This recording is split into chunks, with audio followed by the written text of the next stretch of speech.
ചേട്ടാ നമസ്കാരം. നമസ്കാരം. വളരെ ഗുരുതരമായിട്ടുള്ള ഒരു റിപ്പോർട്ട് ഇപ്പോൾ പുറത്തു വരുന്നുണ്ട്. സംഭവം എന്ന് പറഞ്ഞു കഴിഞ്ഞാൽ യുഎസിന്റെ സൈന്യം ബംഗ്ലാദേശിൽ എത്തിയിട്ടുണ്ട്. ഷെയ്ഖ് ഹസീനയുടെ പതനത്തിന് ശേഷം യുഎസ് സൈന്യം ബംഗ്ലാദേശിലേക്ക് പ്രവേശിച്ചിരിക്കുകയാണ്. യുഎസ് വ്യോമസേന ഉദ്യോഗസ്ഥർ അടങ്ങുന്ന ഒരു വലിയ സംഘമാണ് അവിടെ എത്തിയതായിട്ടുള്ള റിപ്പോർട്ടുകൾ വരുന്നത്. എന്തിനാണെന്ന് അറിയില്ല. പുറമെ വരുന്ന വാർത്ത എന്ന് പറഞ്ഞാൽ സംയുക്ത സൈനിക അഭ്യാസത്തിനാണ് വരുന്നത് എന്നുള്ളതാണ്. 120 ഉദ്യോഗസ്ഥർ ഷിറ്റഗോങ്ങിലെ റാഡിസൺ ബ്ലൂ ഹോട്ടലിൽ ചെക്ക് ഇൻ ചെയ്തു എന്ന റിപ്പോർട്ടുകൾ വരുന്നു. വളരെ രസകരമായിട്ടുള്ള ഒരു കാര്യം, ഈ 120 ഉദ്യോഗസ്ഥരുടെ പേരുകളും അവിടെയുള്ള രജിസ്റ്റർ, അതായത് അതിഥി രജിസ്റ്ററിൽ, ഗസ്റ്റ് രജിസ്റ്ററിൽ ഇല്ല എന്നുള്ളതാണ് മാധ്യമങ്ങൾ പറയുന്നത്. പിന്നെ ബംഗ്ലാദേശ് സൈന്യവുമായിട്ട് സംയുക്തമായിട്ടുള്ള ഒരു അഭ്യാസത്തിനാണ് ഇവർ വന്നത് എന്ന് പറയുന്നുവെങ്കിലും ഇവിടെ ഓഗസ്റ്റ് 31 ഈ ബംഗ്ലാദേശിൽ ഒരു സംഭവം നടന്നു. അന്ന് August 31 US special force commander officer ആയിട്ടുള്ള മിസ്റ്റർ ടെറന്റ് ആർവെല്ലെ ജാക്സൺ അവിടെ മരണപ്പെട്ടു. അയാൾ ബംഗ്ലാദേശിൽ ഉണ്ടായിരുന്നു, അവിടെ മരണപ്പെട്ടു. അതിനുശേഷമാണ് ഈ യുഎസിന്റെ 120 സൈനികർ അവിടെ വന്നിറങ്ങിയത് എന്ന റിപ്പോർട്ടുകൾ ഇപ്പോ വരുന്നത്. സംശയാസ്പദമായിട്ടുള്ള സാഹചര്യത്തിലാണ് മരണം. പക്ഷെ ഇങ്ങനെ ഒരാൾ അവിടെ ഉള്ളതായിട്ടോ അയാൾ മരണപ്പെട്ടതായിട്ടോ ബംഗ്ലാദേശോ അമേരിക്കയോ സ്ഥിരീകരിച്ചിട്ടില്ല. വേറൊരു പ്രധാനപ്പെട്ട കാര്യം എന്ന് പറയുന്നത്, ഈ ബംഗ്ലാദേശ് വ്യോമസേനയുടെ പട്ടേങ്ക വിമാനത്താവളം ഇവര് സന്ദർശിച്ചിട്ടുണ്ട്. സെപ്റ്റംബർ 14 ഒരു ഈജിപ്ഷ്യൻ വിമാനം, ഒരു ഗതാഗത വിമാനം അവിടെ ആരും അറിയാതെ വന്നിറങ്ങിയിട്ടുണ്ട്. അതിനുശേഷമാണ് യുഎസ് അവിടെ വന്ന് ഈ പട്ടേങ്ക വിമാനത്താവളം സന്ദർശിച്ചിരിക്കുന്നത്. ഈ യുഎസ് സേന ബംഗ്ലാദേശ് സൈന്യവുമായിട്ട് ചേർന്ന് ടൈഗർ ലൈറ്റ്നിങ്, ഓപ്പറേഷൻ ലൈറ്റ്നിങ് എന്നീ 2 സംയുക്ത അഭ്യാസങ്ങളിൽ പങ്കെടുക്കുന്നുവെന്ന് അറിയാനായി സാധിക്കുന്നു. പക്ഷേ കുറച്ചുകൂടെ നമ്മൾ ഇൻ ഡെപ്തിലേക്ക് പോയി കഴിഞ്ഞാൽ പാകിസ്ഥാൻ ഇന്ത്യക്കെതിരാണ്, നേപ്പാൾ ഇന്ത്യക്കെതിരായി, അല്ലെങ്കിൽ അവിടെ ഒരു ജൻസി കലാപം നടക്കുന്നു.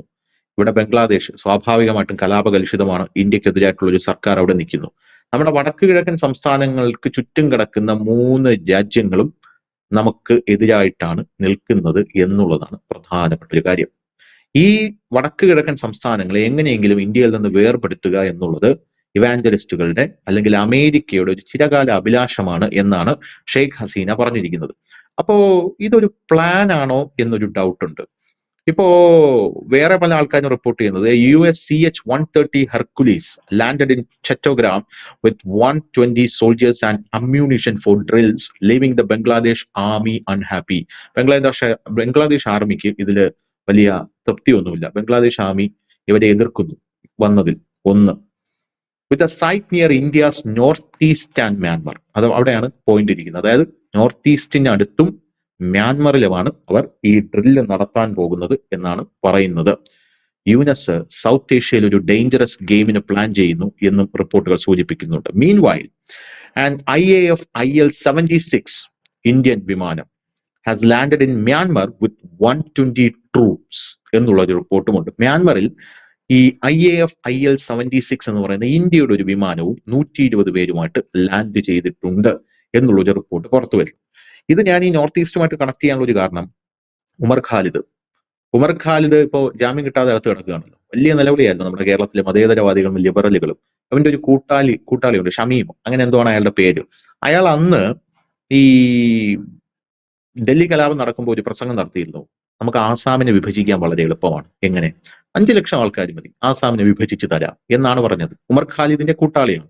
അവന്റെ പ്രസംഗം ഇപ്പോഴും ഡിജിറ്റൽ പ്ലാറ്റ്ഫോമിൽ ലഭ്യമാണ്. പോരാത്തതിന് അവൻ അന്ന് പറഞ്ഞത് 5 ലക്ഷം ആൾക്കാരുണ്ടെങ്കിൽ 5 ലക്ഷം ആൾക്കാർ എങ്ങനെയാണ് നോർത്ത് ഈസ്റ്റിലേക്ക് വരാൻ സാധ്യത? ഞാൻ ആലോചിക്കുമ്പോൾ ഇപ്പൊ മ്യാൻമറിലൊരു പ്രക്ഷോഭമോ ബംഗ്ലാദേശിലൊരു പ്രക്ഷോഭമോ ആരെങ്കിലും അഴിച്ചു വിട്ടു കഴിഞ്ഞാൽ അവിടെ നിന്ന് വലിയ രീതിയിലുള്ള അഭയാർത്ഥികൾ ഇങ്ങോട്ടേക്ക് വരും എന്നാണ് ഞാൻ മനസ്സിലാക്കുന്നത്. അങ്ങനെ ഒരു കുടിയേറ്റം അവിടേക്ക് ഉണ്ടായി കഴിഞ്ഞാൽ വലിയ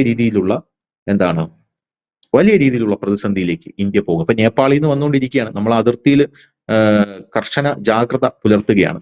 അപ്പൊ എന്താണ് യഥാർത്ഥത്തിൽ അമേരിക്കയുടെ മനസ്സിൽ, എന്താണ് യഥാർത്ഥത്തിൽ യുനെസിന്റെ മനസ്സിൽ? ഇന്ത്യയാണോ ഇവരുടെ ലക്ഷ്യം, അല്ലെങ്കിൽ വിദൂരതയിൽ ഇന്ത്യ ലക്ഷ്യം വെച്ചാണോ അവർ ഇപ്പോൾ അവിടെ വന്നിറങ്ങിയത്?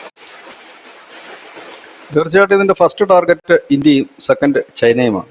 ഇത് തന്നെയാണ് ടാർഗറ്റ്. ഇതിനകത്ത് ആദ്യത്തെ ടാർഗറ്റ് നമ്മൾ തന്നെയാണ്, ഇന്ത്യ തന്നെയാണ്, സംശയമില്ല. കഴിഞ്ഞ ദിവസം നമ്മുടെ പ്രധാനമന്ത്രി ശ്രീ നരേന്ദ്രമോദി അസമിൽ പോയിരുന്നു.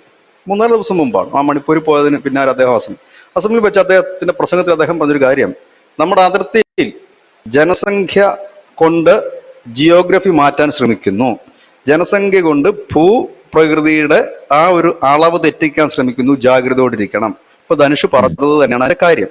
കാരണം അസാമിൽ നിന്ന് ഇപ്പൊ ബംഗ്ലാദേശി പൗരന്മാരെ പുറത്താക്കുകയാണ്. അവരൊന്നും രണ്ടും പേരല്ല, അവര് ലക്ഷക്കണക്കിന് പേരുണ്ട്. അവരും ഈ അതിർത്തിയിൽ നിന്ന് ജമാഅത്ത് ഇസ്ലാമിയുടെ സ്റ്റുഡൻസിന്റെ വിദ്യാർത്ഥികളുണ്ട്. അവരും ഈ മ്യാൻമാറിൽ നിന്നുള്ള റോഹിംഗ്യകളും ഇവര് അതിർത്തിയിൽ വലിയ ഒരു ബുദ്ധിമുട്ടുകൾ, അഭയാർത്ഥി പ്രവാഹങ്ങളും സംഘർഷങ്ങളും വെടിവെപ്പുകളും ഉണ്ടാക്കി. ഹിമന്ത ബിശ്വ ശർമ്മ പറഞ്ഞു കഴിഞ്ഞു, ഇവിടെ അങ്ങനെ എന്തെങ്കിലും ഉണ്ടായി കഴിഞ്ഞാൽ നെഞ്ചിൽ തുള വീഴുക തന്നെ ചെയ്യും, അതിനകത്ത് മുന്നറിയിപ്പൊന്നുമില്ല, ഇപ്പോഴേ പറയുകയാണെന്ന് പറഞ്ഞു കഴിഞ്ഞിട്ടുണ്ട്. എന്നാൽ പോലും അതൊരു സംഘർഷഭരിതമായ അന്തരീക്ഷത്തിലേക്ക് നിർത്തുക.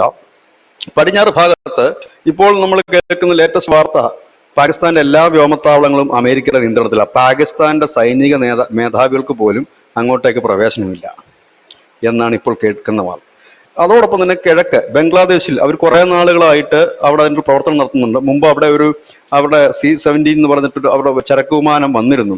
അത് ഈ മ്യാൻമാർ സെക്ഷനിലേക്കാണ് വന്നത്. അവിടെ റോഹിംഗ്യകൾക്ക് മരുന്നും ഭക്ഷണവും നൽകാനെന്ന് വ്യാജേനയാണ് വന്നത്. പിന്നെ എന്താണ് സംഭവിച്ചതെന്നറിയില്ല.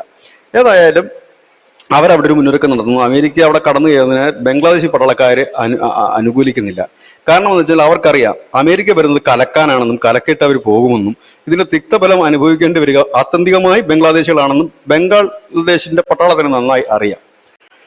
ഇവിടെ ഇതിനോട് ചേർത്ത് വായിക്കപ്പെടേണ്ട പ്രവർത്തനം, ഈ അമേരിക്ക ബംഗ്ലാദേശിൽ പറന്നിറങ്ങുമ്പോൾ സമാനമായി ഇന്ത്യയും ഇപ്പോൾ മ്യാൻമാറിന്റെ ആ ഒരു ബോർഡറിലേക്ക് പറന്ന് ഇറങ്ങുകയാണ്. കാരണം ഇന്ത്യയെ സംബന്ധിച്ച് അതൊരു തന്ത്രപ്രധാന മേഖലയാണ്.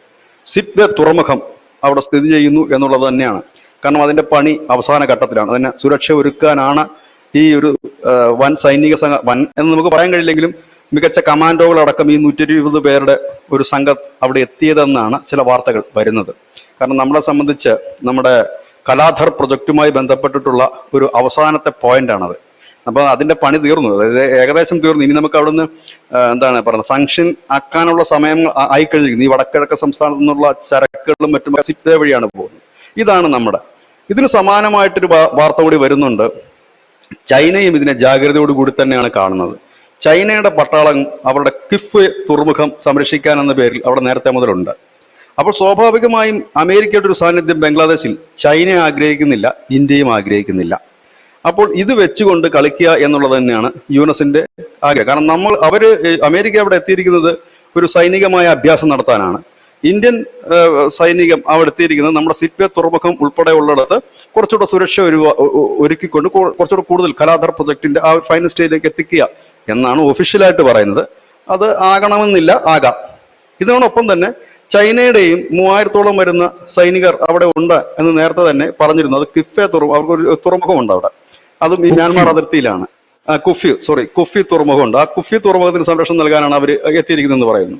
അപ്പം ഇതെല്ലാം കൊണ്ട് കാണിക്കുന്നത് അമേരിക്ക കഴിഞ്ഞ കുറേ നാളുകളായിട്ട് ഈ ഹസീന പോയതിനു ശേഷം ബംഗ്ലാദേശിൽ പിടിമുറുക്കുക എന്നുള്ളതാണ്. അമേരിക്ക ഏതൊക്കെ രാജ്യത്തിൽ വന്ന് ഇതേപോലത്തെ അഭ്യാസം കാണിച്ചിട്ടുണ്ടോ അവസാനം ആ രാജ്യമൊക്കെ പിച്ചച്ചട്ടി എടുത്ത് പോയിട്ടുള്ള ചരിത്രമേ ഉള്ളൂ. ഇറാഖ് ആയാലും സിറിയ ആയാലും അഫ്ഗാനിസ്ഥാൻ ആയാലും പാകിസ്ഥാൻ ആയാലും എവിടെ. കാരണം അമേരിക്കയുടെ ലക്ഷ്യങ്ങളുണ്ട്. അവരുടെ ലക്ഷ്യം കുറച്ചെങ്കിലുമൊക്കെ നേടിക്കഴിഞ്ഞാൽ പിന്നെ അവരെ വഴിയിലിട്ടിട്ട് പോയി കളയും. പിന്നെ അവരെ തിരിഞ്ഞു നോക്കേണ്ട ആവശ്യമില്ല. യുഎൻഎസിനെ സംബന്ധിച്ച് ഇത് എങ്ങനെയെങ്കിലും പിടിച്ചു നിൽക്കുക എന്നുള്ളത്. കാരണം അദ്ദേഹം അടുത്ത വർഷം തെരഞ്ഞെടുപ്പ് പ്രഖ്യാപിച്ചിട്ടുണ്ട് 2026 ഫെബ്രുവരിയിൽ. അത് കഴിഞ്ഞപ്പോഴത്തേന് അതിന് മുമ്പ് തന്നെ ഇദ്ദേഹത്തിന് സ്വച്ഛാധിപതിയായിട്ട് മുമ്പോട്ട് പോകണം. ഇതാണ് പുള്ളി ഉദ്ദേശിക്കുന്നത്. കാരണം അധികാരം വിട്ടുകഴിഞ്ഞാൽ ബംഗ്ലാദേശിലെ പ്രാന്തന്മാർ ഇദ്ദേഹത്തെ പിടിച്ച് അകത്തിടും, ഇല്ലെങ്കിൽ തൂക്കിക്കൊല്ലും, ഇല്ലെങ്കിൽ ഇദ്ദേഹത്തിന് നാട് വിട്ടു പോകേണ്ടി വരും. അപ്പൊ അത് ഉണ്ടാകാതിരിക്കാൻ വേണ്ടിയിട്ടുള്ള ഒരു പരിപാടിയാണ് നോക്കുന്നത്. ഇപ്പൊ ഞാൻ പറഞ്ഞില്ല, ജിയോ പൊളിറ്റിക്സ് പാടെ മറിയുന്നു. ബംഗ്ലാദേശും പാകിസ്ഥാനും ഏതാണ്ട് അമേരിക്കയുടെ അണ്ടറിലേക്ക് നീങ്ങിക്കൊണ്ട് അവർ സൈനിക അഭ്യാസത്തിൽ അല്ലെങ്കിൽ സൈനിക വിന്യാസത്തിലേക്ക് നിൽക്കുമ്പോൾ ഇവിടെയാണ് ഇന്ത്യയും ചൈനയും ഒക്കെ ഈ വ്യാപാര കരാറിട്ട് അങ്ങോട്ടും ഇങ്ങോട്ടും അമേരിക്ക തട്ടുന്നത്. അമേരിക്ക പറഞ്ഞു കഴിഞ്ഞല്ലോ, വ്യാപാര കരാറിൽ ഇന്ത്യ ഒരു ലാഗ് വരുത്തുന്നു. അത് ചൈനീസ് പ്രസിഡന്റിന്റെ കത്ത് ദ്രൗപദി മുർമുവിന് കിട്ടിയതിന് പിന്നാലെ തൊട്ടാണ് ഈ ലാഗിങ് തുടങ്ങിയതെന്ന്. ചൈനയും ഏതാണ്ടൊക്കെ ഇവരോട് ചർച്ച നടത്തുന്നു എന്ന് പറയുന്നു. ഇച്ചിരി കഴിയുമ്പോൾ ചർച്ച പൊളിഞ്ഞു എന്ന് പറയുന്നു. അതിനകത്തൊന്നും ഒരു വ്യക്തതയില്ലാതെ മുൻപോട്ട് പോകുന്ന സാഹചര്യം. ഈ ഒരു സാഹചര്യത്തിൽ ഇപ്പോൾ യൂറോപ്യൻ യൂണിയൻ പറഞ്ഞിരിക്കുന്നത് ഇന്ത്യക്കും ചൈനയ്ക്കുമെതിരെ ഞങ്ങൾ കടുത്ത ഉപരോധത്തിലേക്ക് ചിലപ്പോൾ നീങ്ങിയേക്കുമെന്ന് പറയുന്നുമുണ്ട്. യൂറോപ്യൻ യൂണിയൻ ഇന്ത്യയുമായിട്ട് ചർച്ച ചെയ്യുന്നുമുണ്ട്. യൂറോപ്യൻ യൂണിയൻ പറയുന്നത് റഷ്യയിൽ നിന്ന് എണ്ണ വാങ്ങുന്നു, അതൊരു വലിയ പ്രശ്നം തന്നെയാണ് എന്നൊക്കെ അവർ പറയുന്നുണ്ടെങ്കിലും ഇതിന് വഴങ്ങാൻ ഈ രണ്ട് രാജ്യങ്ങളും തയ്യാറല്ല എന്നുള്ളതാണ്. ഇനി ഇതിൻ്റെ ഇടയ്ക്ക് മിഡിൽ ഈസ്റ്റിലേക്ക് വരികയാണെങ്കിൽ അത് ആകപ്പാടെ കലങ്ങി നിൽക്കുന്ന ഒരു സാഹചര്യം. ഇസ്രായേൽ ഒരു വശത്ത് തീർക്കുന്നത് എന്താണ് യുദ്ധത്തിന്റെ ഒരു വലിയ കാഹളം തന്നെയാണ്, പല രാജ്യങ്ങളെയും അവിടെ ഇവിടെയൊക്കെ ആക്രമിച്ചുകൊണ്ട് അങ്ങനെ നിൽക്കുന്നു. അതായത് ചെറിയ ഒരു അടിപൊട്ടുക. ഇവിടെ ഇതിനകത്ത് വന്നിട്ട് സ്ഥിരമായിട്ട് ഒരാൾ ചോദിക്കും, എന്ന് ബീച്ചേട്ട അടുത്ത ആഴ്ച യുദ്ധം തുടങ്ങുമോ എന്ന് ചോദിക്കുമ്പോൾ എനിക്ക് ചിരിയാണ് വരുന്നത്. ഒന്നത്തെ കാര്യം, ഇന്റർനാഷണൽ വാർത്തകളൊന്നും കാണാറില്ല. ആകെ കാണുന്നത് ചില ഊള ചാനലുകളുടെ വാർത്തയായിരിക്കും കാണുന്നത്. നമ്മളിപ്പോ ഒരു കാര്യം പറയുമ്പോൾ നമ്മളതിനകത്ത് അവിടെ നടക്കുന്ന മൂവ്മെന്റുകളുടെ അടിസ്ഥാനത്തിലാണല്ലോ നമ്മൾ പറയുന്നത്. ഇസ്രായേൽ കരയുദ്ധം ആരംഭിക്കുന്ന 1 വർഷം മുമ്പേ തന്നെ നമ്മൾ ന്യൂസ് ഇന്ത്യ മലയാളത്തിൽ റിപ്പോർട്ട് ചെയ്തിരുന്നു. എന്തുകൊണ്ടാണെന്ന് വെച്ചാൽ അന്ന് അതിന്റെ സൂചനകൾ ഉണ്ടായിരുന്നു. ഇപ്പോഴാണ് അത് കരയുദ്ധം ആരംഭിച്ചത്. അല്ലാതെ ഈ നമുക്കൊക്കെ ഇഷ്ടപ്പെടുന്ന രീതിയിൽ യുദ്ധം ആരംഭിക്കുന്നത് കമ്പ്യൂട്ടർ ഗെയിമൊന്നുമല്ല. നമ്മളിങ്ങനെ ഞെക്കി അവിടെ യുദ്ധം ആരംഭിക്കുക. അടുത്ത ആഴ്ച നടക്കുമെന്ന് ചോദിച്ചാൽ എനിക്കൊന്ന് പുള്ളിക്കാരൻ്റെ ഇടയ്ക്ക് വല്ല കല്യാണം 28 കാണും. അത് കഴിഞ്ഞിട്ടാണ് സമാധാനത്തിൽ കൂടാന്ന് വെച്ചിട്ടായിരിക്കും. അതാണ് അങ്ങനെയുള്ള കുറെ മരമാക്കരികളും അതിനകത്തുണ്ട്. പോട്ടെ. അപ്പം ഇങ്ങനെ ഉള്ള കാര്യങ്ങൾ നമ്മൾ പറയുന്നത് മൊത്തത്തിൽ നടക്കുന്ന ഇപ്പം നമ്മൾ ആരെങ്കിലും ഉദ്ദേശിച്ചതാണോ ഈ ബംഗ്ലാദേശിൽ അമേരിക്കയുടെ സൈന്യം വന്നിറങ്ങുമെന്ന്? അവരുമായി സംയുക്തമായി ഡ്രില്ലിംഗ് നടത്തുമെന്ന് നമ്മൾ കരുതിയിരുന്നതാണ്. അവരുടെ ഡ്രില്ല് സൈനിക അഭ്യാസം നടത്തുമെന്ന് നമ്മൾ ആരെങ്കിലും കരുതിയിരുന്നതാണോ? മ്യാൻമാറിൽ നമ്മുടെ സൈന്യം പോകുമെന്ന് കരുതിയതാണ്. ഇത് അപ്പോഴെപ്പോഴും നടക്കുന്ന അപ്ഡേറ്റ്സുകളാണ്, അതിന്റെ അവലോകനങ്ങളാണ് നടക്കുന്നത്. അതൊരു പക്ഷെ നാളെ യുദ്ധമാകാം, യുദ്ധമല്ലാതിരിക്കാം. ഏതായാലും പോകുന്ന പോക്ക് യുദ്ധത്തിലേക്കാണ്, സമാധാനത്തിലേക്കല്ല. സമാധാനത്തിലേക്ക് പോവുകയാണെങ്കിൽ ഇങ്ങനെയുള്ള സൈനിക നീക്കങ്ങളെങ്കിലും ലോകത്ത് നടക്കേണ്ട ആവശ്യമില്ല. എല്ലാവരും പരസ്പരം സഹകരിച്ച് മുമ്പോട്ട് പോകേണ്ട ഒരു സാഹചര്യമാണ്.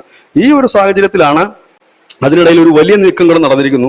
ഇന്നലെ ഐക്യരാഷ്ട്രസഭയില് നമ്മുടെ ഇന്ത്യയുടെ പ്രതിനിധി അഫ്ഗാനിസ്ഥാന് വേണ്ടിയിട്ട് വാദമുയർത്തിക്കൊണ്ടുവന്നിരിക്കുന്നു. ഇന്ത്യയുടെ പ്രതിനിധി പറഞ്ഞത് അവിടെ അഫ്ഗാനിസ്ഥാന്റെ മണ്ണ് പാകിസ്ഥാൻ തീവ്രവാദത്തിന് ഉപയോഗിക്കുന്നുണ്ട്, അത് അവിടുന്ന് കളയണം. കാരണം ഞങ്ങൾ അവിടുത്തെ എല്ലാ ഗ്രാമങ്ങളിലും ഞങ്ങൾ വികസന പ്രവർത്തനങ്ങൾ നടത്തിക്കൊണ്ടിരിക്കുകയാണ് ഇന്ത്യ.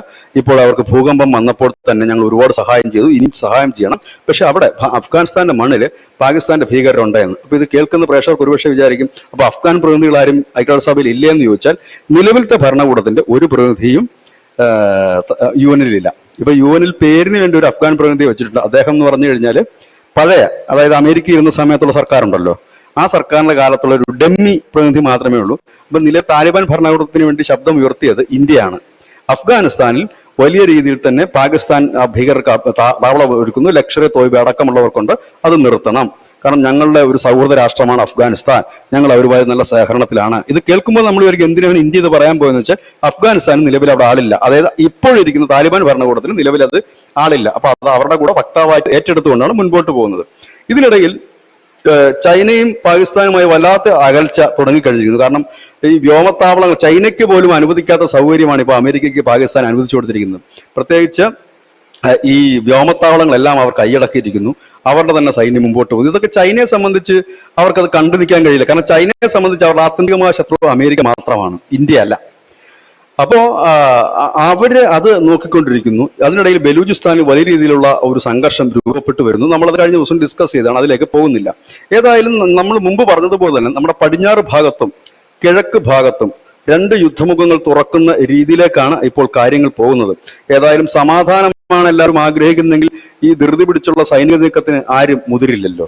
സമാധാനത്തിന്റെ വഴിയിലല്ലേ എല്ലാവരും പോകൂ, പരസ്പരം ചർച്ച ചെയ്യാനല്ലേ പോകൂ. അപ്പൊ സമാധാനമല്ല എന്ന് നമുക്ക് മുമ്പോട്ട് പോകാം. അതായത് ഒരാള് വടിവെട്ടുന്ന കാണുമ്പോൾ അത് കുത്തി നടക്കാനല്ല അടിക്കാനാണ് എന്നൊരു സാമാന്യ ബോധം നമുക്കുണ്ടെങ്കിൽ നമുക്കത് പറയാൻ കഴിയുമല്ലോ. അത് തന്നെയാണ് നമ്മളിവിടെ പറയുന്ന കാര്യവും. ഈ സൈനികർ വരുന്നു, സൈനിക അഭ്യാസങ്ങൾ ഇതുവരെ ഇല്ലാത്തതുപോലെ ബംഗ്ലാദേശുമായിട്ട് ചേർന്നുകൊണ്ട് ചിറ്റഗോങ്, ഇന്ത്യയുടെ അതിർത്തിയാണ് ചിറ്റഗോങ്, ആ ചിറ്റഗോങ്ങിൽ നടത്തുന്നു. ഇങ്ങനെയൊക്കെ വരുമ്പോൾ സ്വാഭാവികമായിട്ട് നമ്മൾ എന്താണ് കരുതുന്നത്? സമാധാനത്തിന്റെ വെള്ളരിപ്രാവുകൾക്ക് വേണ്ടിയിട്ടാണ് വരുന്നത്? അല്ല, യുദ്ധത്തിന്റെ ഒരു കാഹളം തന്നെയാണ്. കാരണം ഈ ട്രംപിനെ നമുക്ക് നമ്പാൻ പറ്റില്ല എന്ന് പറഞ്ഞ മറ്റൊരു കാര്യം, ഈ ട്രംപ് എന്താണ് ഇവിടെ വന്നിരിക്കുന്നു, ബർത്ത്ഡേ വിഷസ് ഒക്കെ കൊടുത്തു. നമ്മൾ പറഞ്ഞതുപോലെ തന്നെ ചർച്ച പോസിറ്റീവ് ആണെന്ന് മാത്രമേ പറയുന്നുള്ളൂ. ചർച്ചയിൽ എവിടെയൊക്കെ എന്തൊക്കെ ആയി എന്ന് പറയുന്നില്ല. ഇപ്പോൾ ട്രംപ് പറയുന്നത് റഷ്യയിൽ നിന്ന് എണ്ണ വാങ്ങുന്ന കാര്യം രണ്ടാമത്തെ കാര്യമാണ്, അത് പിന്നീട് നമുക്ക് ഡിസ്കസ് ചെയ്യാം, എങ്ങനെങ്കിലും വ്യാപാര കരാർ ഒപ്പിടാനാണ് പറയുന്നത്. പക്ഷെ അങ്ങനെ പെട്ടെന്ന് ഒപ്പിടാൻ പറ്റുന്ന ഒരു കാര്യമല്ല എന്ന് ഇന്ത്യയും അറിയിച്ചു കഴിഞ്ഞിട്ടുണ്ട്. കാരണം ഇന്ത്യയുടെ ചില താല്പര്യങ്ങളുണ്ട്, പ്രത്യേകിച്ച് കാർഷിക ക്ഷീര മേഖലകൾ, അതൊന്നും തുറന്നു കൊടുത്തുകൊണ്ട്. കാരണം അത് വലിയ വിചിത്രമായ കാര്യം, 2% പ്രൊഡക്ഷനാണ് കാർഷിക ഉൽപാദന മേഖലയിലും ക്ഷീര ഉൽപാദന മേഖലയിലും അമേരിക്ക. 48% പ്രൊഡക്ഷനുള്ള രാജ്യമാണ് ഇന്ത്യ. അപ്പം ഈ എന്താണ്, നമ്മൾ ഒരു ഉദാഹരണം പറഞ്ഞാല് മണലാരണ്യത്തിലേക്ക് മണൽ കയറ്റിവിടുന്ന പോലെയാണത്. അപ്പം അതിന് ഒരാളും സമ്മതിക്കുമെന്ന് എനിക്ക് തോന്നുന്നില്ല. പിന്നെ ഈ ചോളത്തിന്റെ കേസ് ജനിതക മാറ്റം വരുത്തി ഒന്നിനും ഇവിടെ അനുവദിക്കുകയുമില്ല. ഏതായാലും എന്തൊക്കെയോ ഒരു വരിഞ്ഞുമുറുകൾ നടക്കുന്നു എന്ന് തന്നെ നമ്മൾ കരുതേണ്ടി വരും. പാകിസ്ഥാനെയും ബംഗ്ലാദേശിനെയും ഉപയോഗിച്ചുകൊണ്ട് അമേരിക്ക ഇന്ത്യക്കും ചൈനയ്ക്കും വലിയ താക്കീതിലേക്ക് പോവുകയാണ് എന്നാണ് ഇപ്പോഴത്തെ ഇത് വെച്ചിട്ട് നമുക്ക് പറയാൻ കഴിയുന്നത്. ഒരു ചോദ്യം കൂടെ, ഈ ബംഗ്ലാദേശിൽ ഈ പട്ടാളം ഭരണത്തിൽ വരും നമ്മൾ പറയുന്ന കേൾക്കാൻ തുടങ്ങിയിട്ട് കുറെ നാളായി. അപ്പോൾ യൂനസ് നിലവിൽ നിക്കക്കള്ളിയിൽ നിൽക്കുകയാണ്. പോരാത്ത കഴിഞ്ഞ് രണ്ടാമതൊരു വിദ്യാർത്ഥി പ്രക്ഷോഭം അവിടെ പൊട്ടിപ്പുറപ്പെട്ടിട്ടുണ്ട് എന്ന് പറയുന്നുണ്ട്. അങ്ങനെ ബംഗ്ലാദേശ് സമ്പൂർണ്ണമായിട്ട് കലങ്ങി മറിയുകയാണ്. പട്ടാളം എപ്പോൾ ഭരണത്തിൽ വരും? ഷേഖ് ഹസീന ഇപ്പോൾ ഇന്ത്യയെ തുടരുകയാണ്. ഷേഖ് ഹസീന അവിടെ പട്ടാളത്തിൽ ഭരണത്തിൽ വന്നാൽ തിരിച്ചു വരാനുള്ള ഒരു സാധ്യതയുണ്ടോ? ഇനി എന്ന് ഇന്ത്യക്ക് അനുകൂലമായിട്ടുള്ള ഒരു സർക്കാർ അവിടെ ഉണ്ടാകാൻ സാധിക്കും? ഡിസംബർ വരെയാണ് പട്ടാളം യുഎനസിന് കൊടുത്തിരിക്കുന്ന സമയം. ഡിസംബറിന് മുമ്പ് ക്ലിയർ ചെയ്യണമെന്നാണ് പറഞ്ഞത്. അപ്പോഴാണ് യുഎനസ് കുറെ ആൾക്കാരെയൊക്കെ വിളിച്ചു കൂട്ടിക്കൊണ്ട് ഞാൻ 2026 മാർച്ചിലോ ഫെബ്രുവരിയിലോ ഒക്കെ ഇലക്ഷൻ നടത്താമെന്ന് പറഞ്ഞു. പട്ടാളം അത് അംഗീകരിച്ചിട്ടില്ല ഇതുവരെ. പട്ടാളം കൊടുത്തിരിക്കുന്ന ഡെഡ് ലൈൻ ഡിസംബറാണ്. അത് മാത്രമല്ല, പട്ടാളം പറഞ്ഞ മറ്റൊരു കാര്യം, ക്രമസമാധാന നില തകരുന്ന ഏത് സാഹചര്യം വന്നാലും തങ്ങൾ നിയന്ത്രണം ഏറ്റെടുക്കും എന്നും പറഞ്ഞിട്ടുണ്ട്. ഇപ്പൊ അവിടെ കലാപത്തിന്റെ ചെറിയ രൂപമല്ലേ തുടങ്ങിയിട്ടുണ്ട്. ഇനി ഇതൊരു വേറൊരു രൂപത്തിലേക്ക് വരും. പ്രത്യേകിച്ച് നവരാത്രിയൊക്കെ വരുന്നുണ്ട്. നവരാത്രിയൊക്കെ വരുമ്പോൾ സാധാരണ ഹിന്ദുക്കളെ കൊല്ലുകയും ഹിന്ദു വിഗ്രഹങ്ങൾ തകർക്കുകയും ചെയ്യുന്ന അവരുടെ ഒരു ഹോബിയായി മാറിയിട്ടുണ്ട്. അത് മാത്രവുമല്ല, അവിടെ ഇപ്പോഴിരിക്കുന്ന സർക്കാരിന് എതിരായിട്ട് അവിടുത്തെ ആളുകൾ തന്നെ, ഇവരെ പിന്തുണച്ച പാർട്ടികളുടെ തന്നെ, അതായത് ഈ ബംഗ്ലാദേശ് നാഷണലിസ്റ്റ് പാർട്ടിയുടെ അടക്കമുള്ളവരുടെ പ്രവർത്തകരൊക്കെ തന്നെ തെരുവിലിറങ്ങുന്ന ഒരു സാഹചര്യം വന്നിട്ടുണ്ട്. അപ്പൊ ജമാഅത്ത് ഇസ്ലാമി മാത്രമേ ഉള്ളൂ ഒരു സൈഡിൽ. കഴിഞ്ഞ ദിവസം നമ്മുടെ കേരളത്തിലുള്ള 3 ജമാഅത്ത് ഇസ്ലാമിക്കാർ ആസാമിൽ പോയത് കണ്ടായിരുന്നോ? ആ വാർത്ത ശ്രദ്ധിച്ചായിരുന്നു? സോളിഡാരിറ്റിക്കാര് ആ ജമാഅത്ത് ഇസ്ലാമിക്കാരുടെ 3 സുടുക്കൾ ആസാമിൽ പോയിട്ട് അവിടെ കത്തിക്കാൻ വേണ്ടി ശ്രമിച്ചു. ഹിമന്ത് ബിശ്വ ശർമ്മ പൊക്കി അകത്തിട്ട് ഇപ്പൊ കിടന്ന് കരച്ചില്ല. അവരുടെ ഒരു വിവരവും ഇല്ല, ഫോണില്ല, എവിടെയാണെന്ന്. ഇവിടെ കിടക്കുന്ന ആസാമിൽ ഈ കുടിയിറക്കപ്പെടുന്ന ബംഗ്ലാദേശികളെ അടുത്ത് പോയിട്ട് കുത്തിത്തിരിപ്പുണ്ടാക്കുമ്പോൾ ഇവനൊക്കെ കൂമ്പിനിടിക്കണ്ടേ? പുറത്തിറക്കരുത്, അവിടെ കിടക്കണം. അപ്പൊ ഈ വർഗം തന്നെയാണ് ബംഗ്ലാദേശിൽ എന്റെ അതിർത്തിയിൽ നിൽക്കുന്നത്. ജമാഅത്ത് ഇസ്ലാമിക്കാരാണ്. ആ ജമാഅത്ത് ഇസ്ലാമിയാണ് ഈ അതിർത്തിയിൽ പ്രശ്നമുണ്ടാക്കി കടന്നു കയറാൻ, അഭയാർത്ഥികൾ എന്ന രീതിയിൽ കടന്നു കയറാനുള്ള ശ്രമം നടത്തുന്നത്. അപ്പൊ ഏതായാലും ഇതിന്റെ ഒരു അപ്ഡേഷൻസ് വരും ദിവസങ്ങളിൽ കൂടുതൽ കിട്ടും. അപ്പോൾ ഒരുപക്ഷെ എനിക്ക് നമുക്ക് കൂടുതൽ കാര്യങ്ങൾ ചർച്ച ചെയ്യാൻ കഴിയുമായിരിക്കും.